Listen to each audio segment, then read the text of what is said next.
Clark has missed since that July 15th injury. There are certain moments in sports where everything suddenly becomes unmistakably clear, where the illusion fades, the noise disappears, and the reality stands right in front of you. For Caitlin Clark, that moment arrived after 8 months away from the game. Months filled with recovery, uncertainty, music, and questions about what would come next. Clark off the Billings screen, gets it into Monique Billings, and that's her first bucket. 19 minutes off the bench in Puerto Rico, and she didn't just make an impact, she completely rewrote expectations. She shattered 5 fever records, handed out 12 assists in a single half without committing a single turnover, and put on a display that defined what true elite performance actually looks like.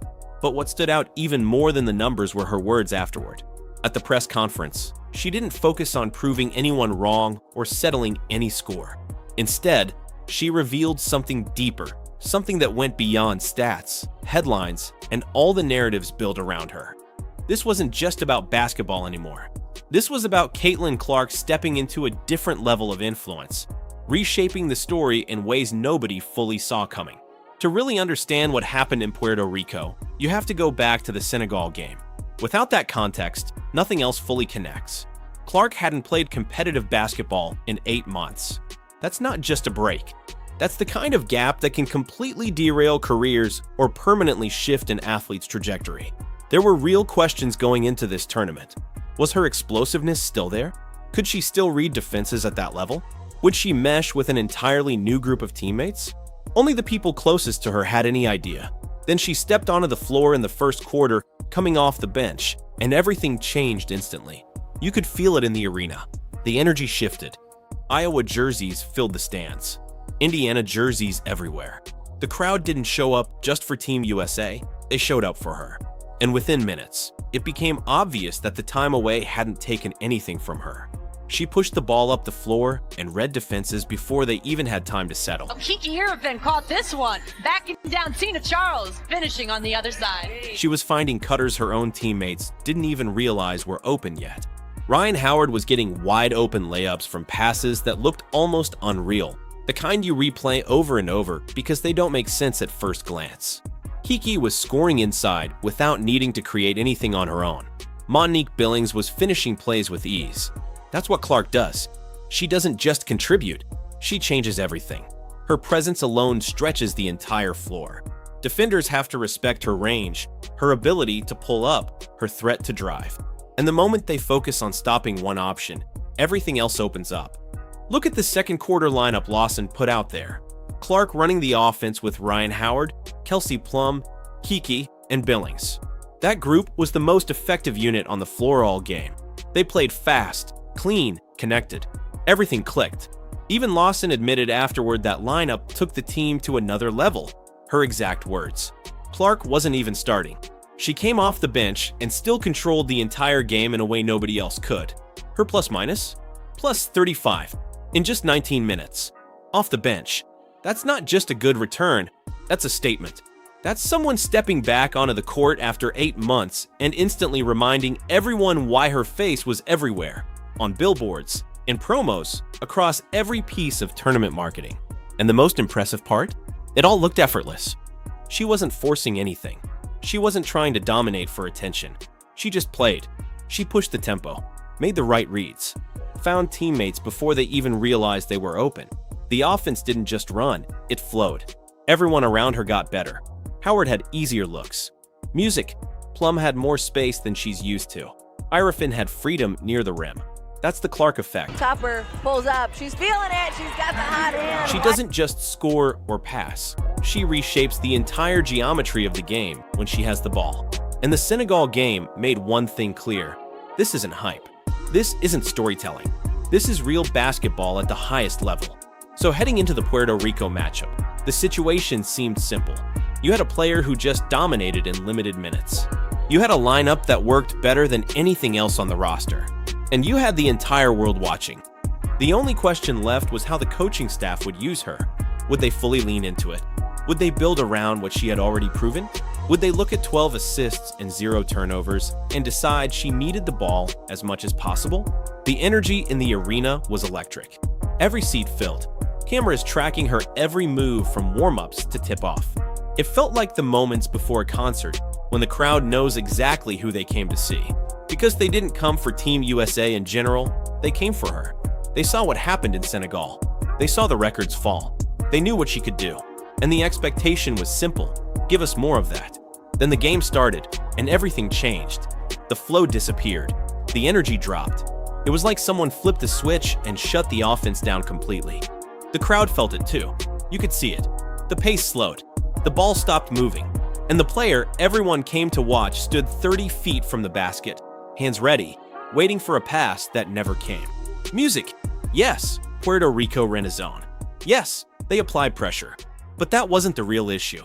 The real problem came from within, decisions being made on the floor and how the offense was being run. Caitlin Clark on the move, over to Billings. Billings on the left-hand side, off the glass. And Copper had the ball on the wing, holding possession while the defense reset, pulling up off the dribble, forcing drives into crowded lanes. And even when Clark was wide open, set, ready, clearly available, she wasn't getting the ball. Not once, not twice. It kept happening. Then you had Angel Ree. Fans watching live noticed it immediately. Possession after possession, Clark was open, the right read was obvious, and the pass still didn't come. Clips spread across social media almost instantly, and people weren't confused, they were frustrated. Because this wasn't a one-time mistake in the speed of the game.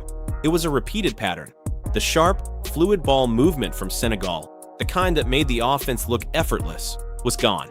In its place, slow, stagnant half-court possessions that led nowhere. And Clark, who had just run the most effective lineup the game before, was standing on the perimeter watching it happen. The difference was undeniable. Against Senegal, she pushed the ball, and the offense came alive before the defense even had time to react. Section 6. Against Puerto Rico, the ball stuck on the wing until the shot clock nearly expired. Players weren't moving. Passes weren't advancing the play. They were just shifting side to side. The speed that made Clark dangerous, the same speed that led to 12 assists and a half, was completely shut down. And yet, every single time she touched the ball, something positive happened. A pass that created space, a drive that forced a foul, a play that shifted the defense. Any stretch where she wasn't controlling the pace, the team looked completely different, slower, disconnected, like 5 players trying to run separate ideas at once. And here's what made it even more frustrating. She didn't check out mentally. She didn't stop competing. She played defense, got a block, forced a steal, jumped a passing lane, and went coast to coast for an and one, finishing through contact, something that's become almost routine for her. She was impacting the game on both ends, even while being overlooked defensively. And the film shows all of it clearly. No exaggeration, no distortion, just exactly what happened. And this is where the conversation shifts from what happened to why it happened. Because at a certain point, you can't just call it coincidence. You can't keep labeling it as random decision-making or the natural flow of the game. When the same patterns repeat over and over again, people start asking questions. Not casual questions, serious ones. Why wasn't the offense running through the most effective player on the floor? Why was the pace slowed down when speed had already proven to be the biggest advantage?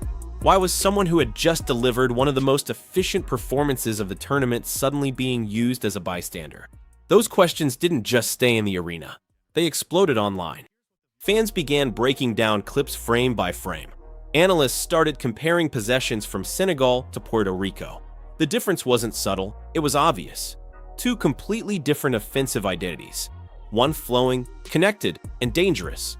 The other stagnant, predictable, and disconnected. And at the center of all of it was Caitlin Clark. But here's where things get even more complicated.